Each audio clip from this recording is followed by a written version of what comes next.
right, what's going on, people? Welcome into a locker room special report.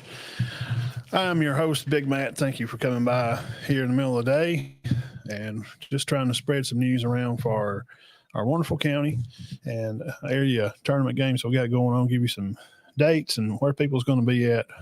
Be playing this weekend. And also, what would we be doing if I couldn't share the news that the NCAA is deciding to now get involved and, for team violations and these kids getting paid money. Gosh, we ain't had a problem with that ever. So we're going to talk about that a little bit. So first off, right off the top, I want to thank you for coming by and hanging out with me for, 30 minutes or so. We ain't going to be on here too long. We got some other things going on today, so I hope y'all are having a good day. Man, it's cold out there today. It's just really kind of cool. We get things going on here. We got some people coming in on the page. Let people come in and get settled. Special report from the locker room. Let's start out first with our area tournament games. The boys over here, Cherokee County Class 4A Area 10 tournament. Looks like it's going to be the 5th, which will be a Monday night at 6 o'clock. They will play up at White Plains, and they'll play the winner of Cleveland County and Jacksonville, which will play – those two guys will play first at 4:30. Okay. And the Lady Warriors over here in town, looks like they will play along Saturday with our other teams around here in the county, girls – the Galesville, Cedar Bluff, and Spring Garden. It'll be at Spring Garden, of course, for that. They will play at 5:30. It looks like they're going to play Cleveland County. The girls will. And they'll play the winner of game one will be earlier. It'll be at 4, Jacksonville and White Plains. So Cherokee County girls will get the winner if they can beat Cleveland County. They'll get the winner of Jacksonville and White Plains. Now, these cover a few more schools: 3 Galesville, Cedar Bluff, and Spring Garden. Jacksonville Christian Friday playing Galesville. This is the girls at 5 o'clock, and then the winner of that game will play Saturday. Spring Garden girls will begin it up, and they'll get the winner of Jacksonville Christian and Galesville girls. That'll be at 5 Saturday evening. And then Monday, the 5th at 5 o'clock, the winner of Spring Garden and the other two there, Cedar Bluff girls will play Coosa Christian girls. That'll be Saturday at 2. So girls action will start over there at Spring Garden at Coach Ricky Austin gym there at 2 o'clock. On Saturday for them. Tournament will start Friday at 5. And championship game, as I mentioned, be Monday, the 5th at 5 o'clock. Now, the boys also be Jacksonville Christian. Well, they're going to play Coosa Friday. Says here at 6:30. So it's going to be at JCA. So Coosa will go over to JCA and play that game. And the winner of that game will head on over to Spring Garden boys there Saturday at 6:30. They will play Spring Garden boys. And first of the day, though, on that Saturday at 3:30 at Spring Garden, the Cedar Bluff boys will play Galesville boys. And, of course, the winner between those will get the winner between Jacksonville, Coosa, and Spring Garden boys. And that'll be also Monday. That'll be right after the girls. It'll be at 6:30 at Spring Garden. And Sandrock girls will be they won their area, so they'll host. They'll play Hoax Bluff first, and the boys will travel to Fife. They'll travel up there on the mountain. So that's kind of a look at some of the area tournaments. So whoever your favorite team is, go out there and cheer them all on in the county. And we got some new coaches, boys and girls teams here in the area, and some that's only been at it for a year or two. So after watching, county tournament stuff, and we got some good stuff coming. We got some young teams and some young coaches, and rode up to Sandrock last night and watched the girls play some. They played Sylvania, and they took care of business, watched the boys, and like how a lot of these young teams are playing. Fundamentals are good. They play tough. They stick up for themselves, and you can see the growth, and you can see the time that these coaches are putting in. And just be patient with your coaches, and remember, guys, these coaches are not out there making a bunch of money doing this. They are not doing this to get rich. They do it because they enjoy the camaraderie of the kids, and two, for the love of the game. They care about the game, and they care about their schools. Sometimes in smaller schools, even too, coaches get asked to do things. Maybe they don't, really just love it, but they'll do it just out of heart to care for the community. So be patient with your coaches here in the county, and go out and cheer your teams on, and buy some nachos. And if you're at Spring Garden, they're going to have steak sandwiches. And if Coach Short was on here, he would tell you that he'll drive over, probably just get a steak sandwich. Shout out high school football, Alabama, for them. Coach Short. Let's see. Birds, what is up, dude? College basketball, number 24, Alabama, at the Dogs at 6:30 Eastern time. Birds, thank you for that. He is he's another co-host on the show. He comes on so much, and we hadn't heard from him a lot lately. Burgess has moved, and it finally hit for him, and he got a big old, I think it's $8 million. Is that right? $8 million. I think Burgess, $8 million house. He's moved in right up there close to Athens. Him and Coach Smart are working on some things. Burge, we know you can't hold those alligator loafers down. Limousine riding, airplane flying, son of a gun. But find Bitten Burge over at Northwest Georgia Scoreboard Show. Twitter page is big. He's got a lot of followers over there. YouTube, they're plugging away and working on a new crowd. And on Facebook, we collaborate a lot because we really enjoy what they do over there. High school football, I think. Burge, tell me. Friday, I think this week, Friday, they're going to do a Georgia rankings because there's a lot of reclassification and new teams and new areas and whole new classifications of teams moving up or teams have stepped back a little. So you like Northwest Georgia football from all over, from Rock Marts over to Cedar Towns and Coosas and Almurchys and Calhoun and some of those hard Indian name schools they got over there in Georgia. So go there and give them a follow. Coach Short, what is up? Good to see you on here. He will drive along with me. I told you. Coach Short, good to see you on here, sir. Now, for that, college football, NCAA investigations. If you're on here watching, then you probably keep up with college football and you probably keep up with the news. So what I'm going to say is probably not anything breaking, and you probably know some of the details. But here's the thing. We got to ask ourselves a question. And if you don't know, I'll run through some of these quickly, and I've shared them on the page. Please go over there and subscribe while you're on the YouTube channel. Man, I had like 800 and something likes on this post about Alabama defense scheme. We need 90 subscribers to hit 500 on YouTube. 90 is all we need. And I had 800 people on there. We've added so many members. I've added 200 this month. If I could just get 90 of those to YouTube to subscribe, it'll change our gear and it'll put us in a different crowd, and it'll put us in a different circle to where we can get out even more. So please subscribe to our YouTube channel. Man, I would very much appreciate it. Share, tell somebody. We love to do this stuff. We're going to talk about our local stuff and we'll college too. And anyway, college football, Tennessee is the talk as of the last day or two.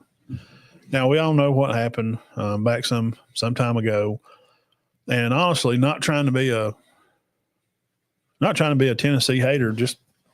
I'm just telling you the truth. Just here's the facts are.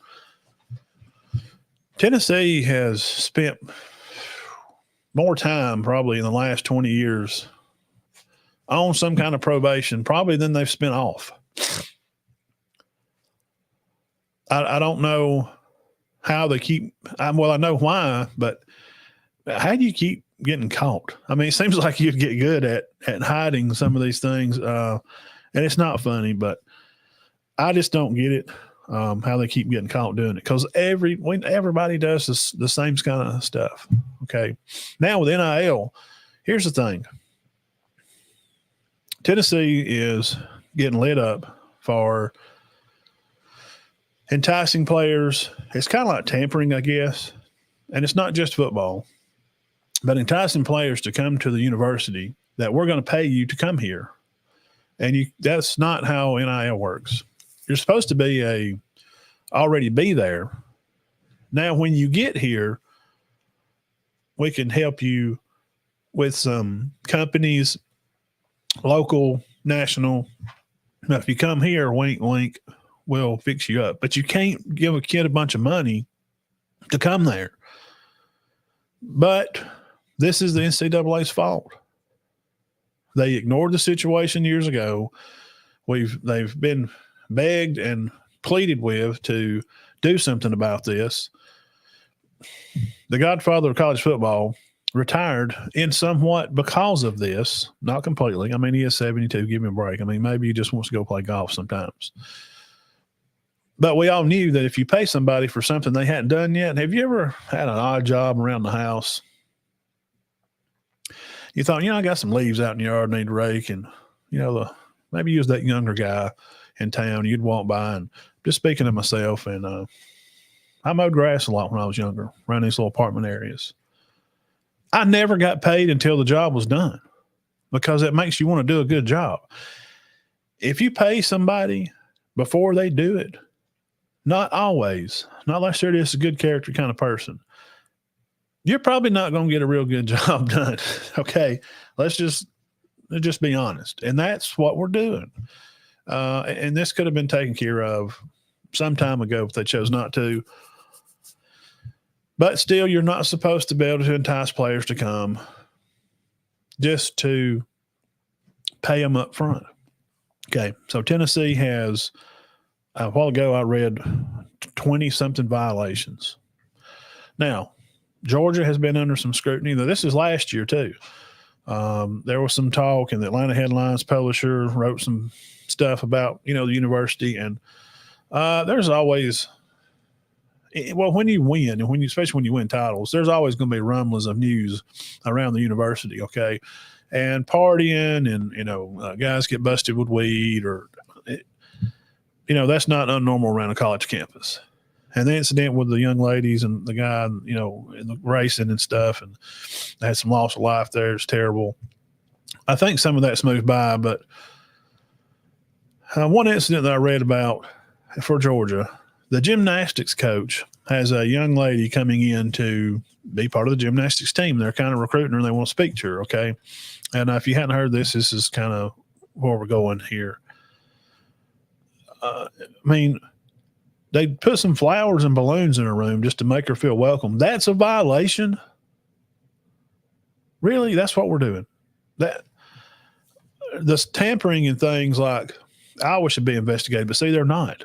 So you can't pick and choose. Either there's the rule and it fits for everybody, or it don't. So it's ridiculous. It's silly, there has to be some kind of, it hadn't been rewritten and since the time period that this NIL and this portal things, all this stuff's been going on with players, it needs to be redone, because we're dealing with laws and rules of that arbitrate things of years ago. And it changes so much every year. I mean, you have to change those things. There has to be some kind of ongoing meetings of some type to where these rules, there has to be a guideline, but inside those guidelines, there's a flow to it because it's changing so much. So we need to pour it in concrete where it'll stop moving. And the NCAA has chosen not to do that. So now what they're doing to cover old self, to make self look good, because when people get caught at doing something, Oh, they'll come out and lie to your face and tell you whatever because they don't want to look bad because there's no ownership and people have no honesty. There's no integrity of hardly of any kind anymore at all. So they're not going to come out and say, you know what, guys, NCAA, we messed up. We're going to make this right, and we're going to start going out now and handing out violations and fines to everybody. You get a fine, and you get a fine. It's ridiculous. So the things that these colleges are going through now and violations, they're turning themselves in on these things, okay? So Georgia's got some that are going through 17, I think, level 3s. And some it could be minuscule things as like Michigan got in trouble for. Not the sign stealing, but he bought kids. He got them lunch. He got them lunch. They had to turn themselves in for that. And I know you're saying, well, Matt, there's rules, and we just have to follow the rules. I get it. But that's just dumb. Okay? Now, Colorado had to turn themselves in. There are some things they got going on too. They turned themselves in for a yoga instructor coming and showing the players how to stretch, how to be a better athlete. The NCAA, along with a lot of high school associations that say that they're for the kids, and they're not. They're trying to make money. That's what everybody's really doing.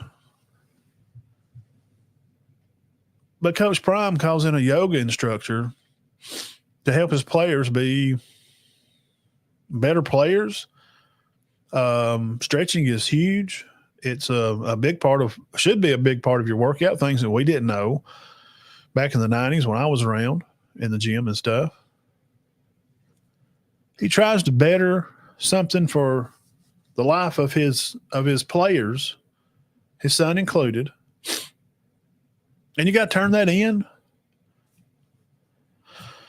Yeah, Florida, $15,000.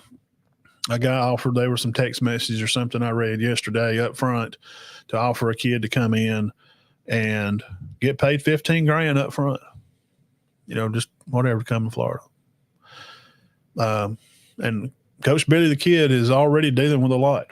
I mean, it's like every year we talk about him being on the hot seat. He's going to lose his job, get fired. He's got to win some games. We come in here and look at his schedule and, and each Sunday, 6 will come on. We're going to start going through schedules. Florida's schedule's tough. Now he's got to deal with this. He's trying to get some players so he can be competitive in one of the tougher conferences out there.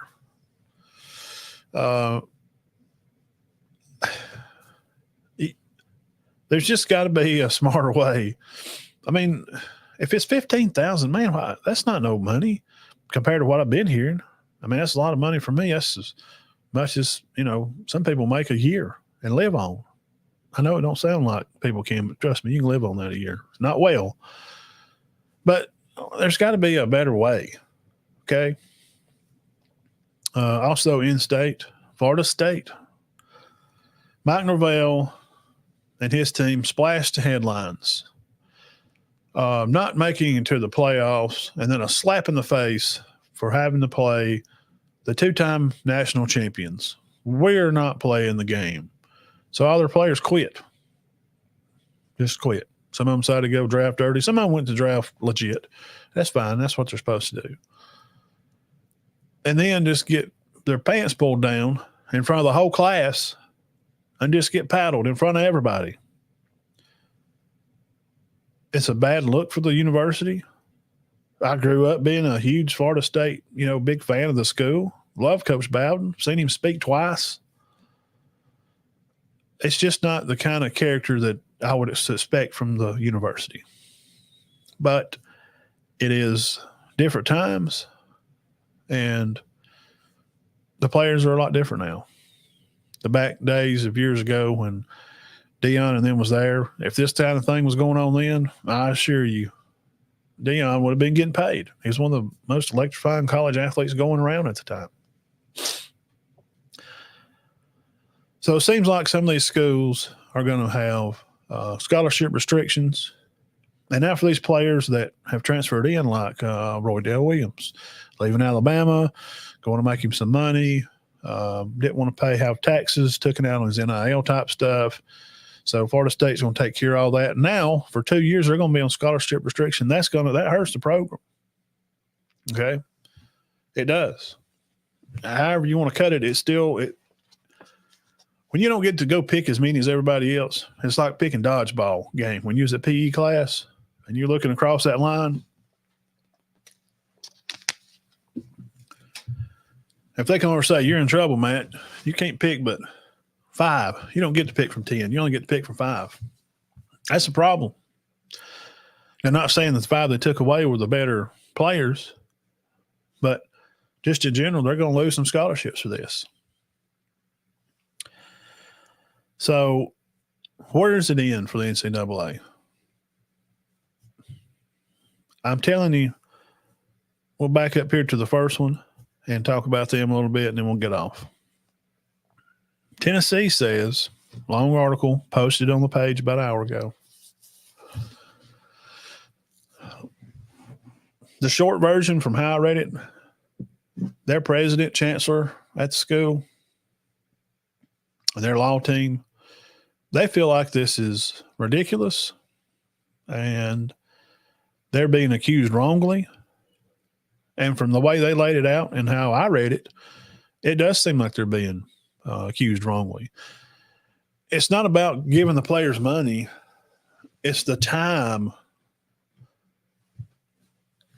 frame of when you give the kids money. You can't do it up front before they come.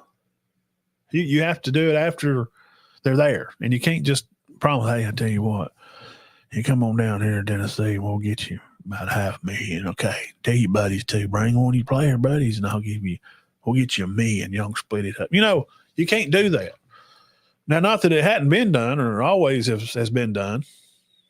And we know Alabama and Tennessee don't have any love loss at all. We've had them turn each other in. Fulmer, all that situation.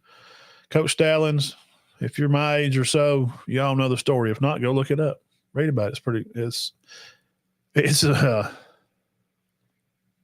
It makes for great rivalry, okay? If you're 45-ish or older, the Tennessee-Alabama rivalry hits a little different for you. So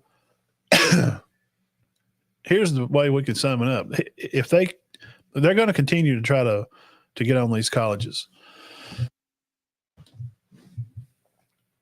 It seems to me now that Tennessee is going to follow suit. If we start getting into like defamation of characters, or you're trying to embarrass some of these players or their parents,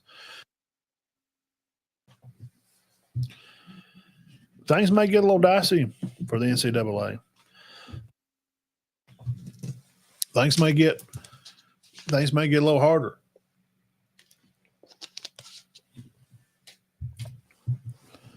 Think about it. Some things have to happen to set some other things in action. And sometimes things that we know that needs to happen. We know the NCAA needs some kind of better guideline system.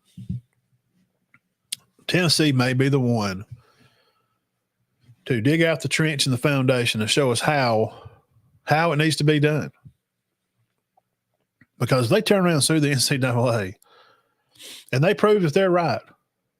And all that, they lay all this out in court and they show that what they're saying is not untrue, but how they're framing it makes it look like we've done something bad.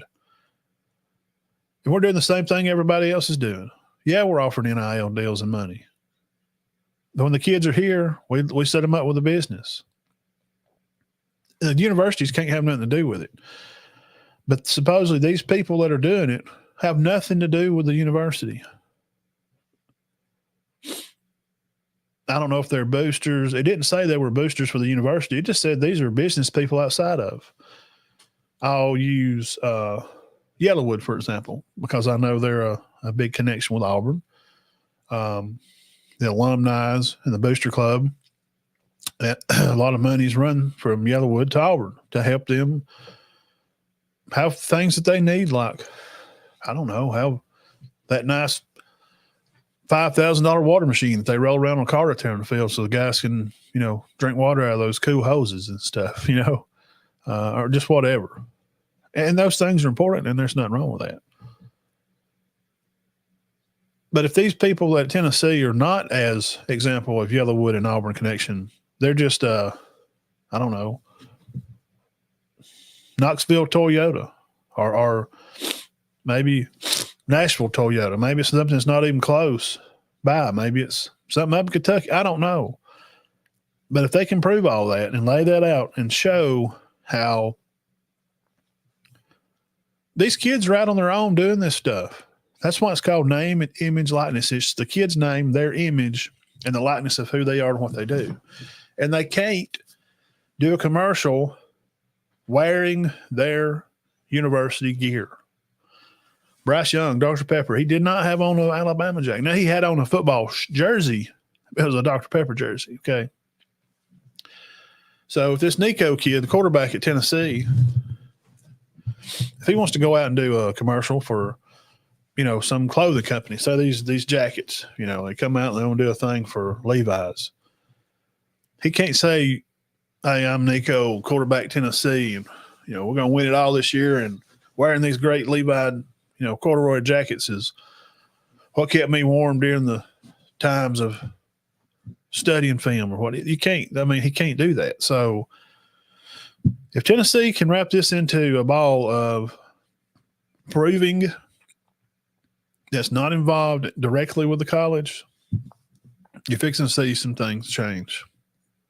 Fixing to see some changes. So that's about all I got.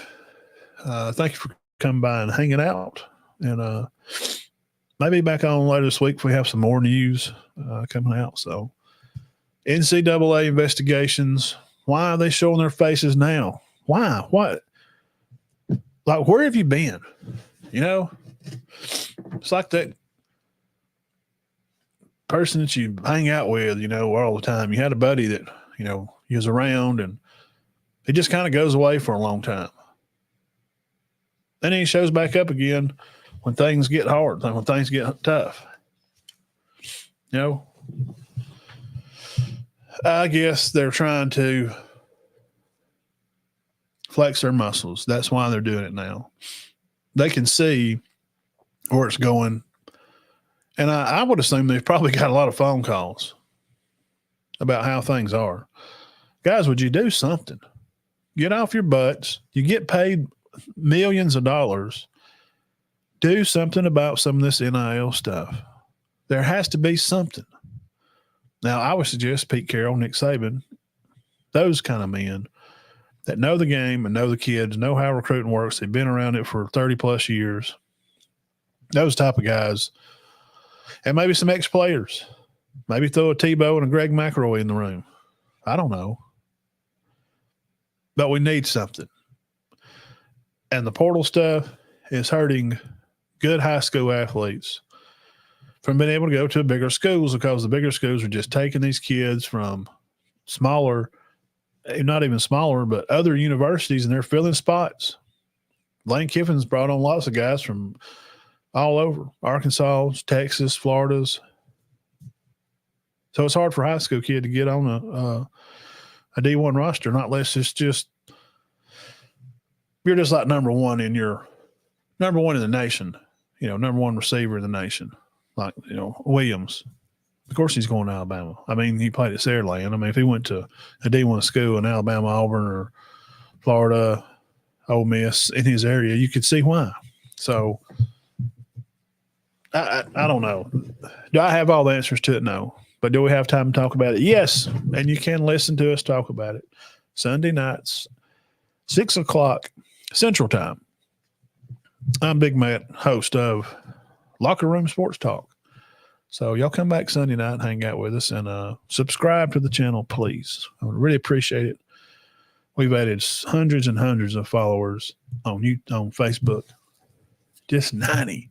Man, just need 90 more on YouTube. It would put us in a different bubble where we could really reach out and share the great news about stuff we talk about our county here, and of course help us along to grow our channel. And we'd really appreciate it. So that's all we got here for a special report bonus episode of The Locker Room. So stay on the page and have some news and stuff as things come out. And we really do appreciate it. Find me on Twitter at BigMatt1977. That's 2 G's. We share pictures and stuff over on Instagram, scores and that kind of thing. And, of course, Facebook and YouTube's all our videos and that kind of stuff. Just reshared the interview we did with Jacob Cornejo, 4A Back of the Year. Congratulations to him. And 4A Lineman of the Year, Tay Diamond. Congratulations to him also. And good luck to our guys and girls in the county in these area tournaments. Hope they can represent your school well, play with class and integrity. And no matter what, fans, just support your coaches.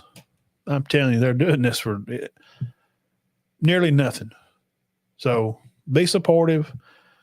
And if the refs make bad calls, they're people too. They're not going to get all the calls right. And it ain't worth something crazy happening and you don't get to see the rest of the game or something. Now I know I want to be talking. And if you know me and was around Center Bluff when mine played football, why you get heated. But you have to know there is a line somewhere. You don't want to get tossed. So enjoy your time with your family and keep your heads clear and your hearts full of God. And I'll be back at Sunday night. We appreciate you.